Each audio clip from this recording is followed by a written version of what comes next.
Hi guys, so ayan.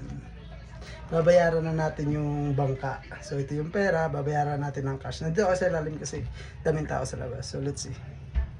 Ito na yung last payment ko para dito sa bangka kasi nga dati nagpapadala lang ako sa kanila nila through online. Gawa nang nasa ibang bansa pa ako. Ito na yung pinaka last payment ko sa kanila at makukuha ko na rin yung bangka ngayong araw na to. So mega shout nga pala sa may-ari kay Tatay Imi Agoncillo, kay Police, ayan, sa kanyang anak na Police, kay Sir Ali Agoncillo kung nasaan siya yung naging contact ko para mabili ko yung bangka.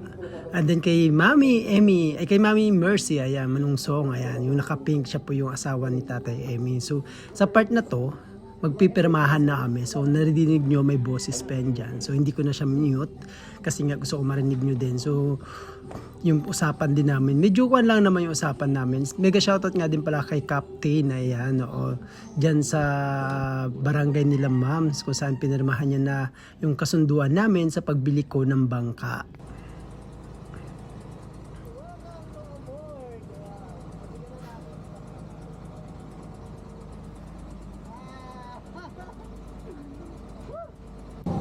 Ayun na nga, nakita nyo naman. So, excited talaga ako na i-drive yung bangka. So, ako mismo yung nag-drive ng bangka from Quezon Province to Mindoro. Yun nga lang talaga, nagka-aberya pa kami dyan.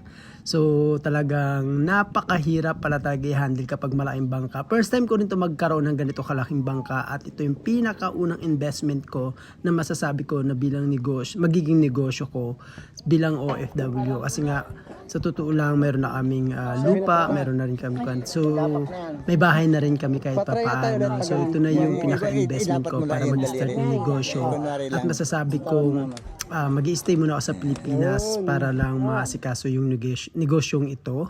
So sa mga kapwa ko OFW, huwag kayong mawalan ng pag-asa, lumaban kayo sa buhay at higit sa lahat magpundar kayo para naman maging stable na yung buhay nyo pagdating dito sa Pilipinas. Kumbaga, wag tayong manatili sa abroad kung alam naman natin sa sarili natin na ayaw natin. Kasi may mga taong gusto manirahan sa abroad. Marami dami mga Pilipino na gustong manirahan sa Pilipinas na tulad ko.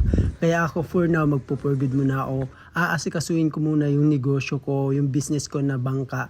Kasi yun talaga yung passion ko, yun talaga yung gusto ko. Sa mga kababayan natin dyan na OFW na nangangarap magkaroon ng negosyo din, lumaban kayo, huwag kayong mawalan ng pag-asa. Tiwala lang. At kung nakita nyo man ang video to, sign na rin to para ma-inspired kayo sa mga bagay-bagay. Kasi nga ako from zero din talaga, and then now kahit papaano and magkakaroon ako ng negosyo. So yun lang, mega shoutout sa inyong lahat. Napakita ko nga din pala sa inyo kung paano ko gagamitin or kung anong business na pwede kong i-apply dito sa bangka ko para sa ganun magkaroon din kayo ng idea. So subaybayan nyo lang ako, i-follow nyo lang ako para magkaroon kayo ng idea kung paano hawakan o handle yung bangka baka sakaling sa inyong lugar. May maganda ding negosyo para sa bangka.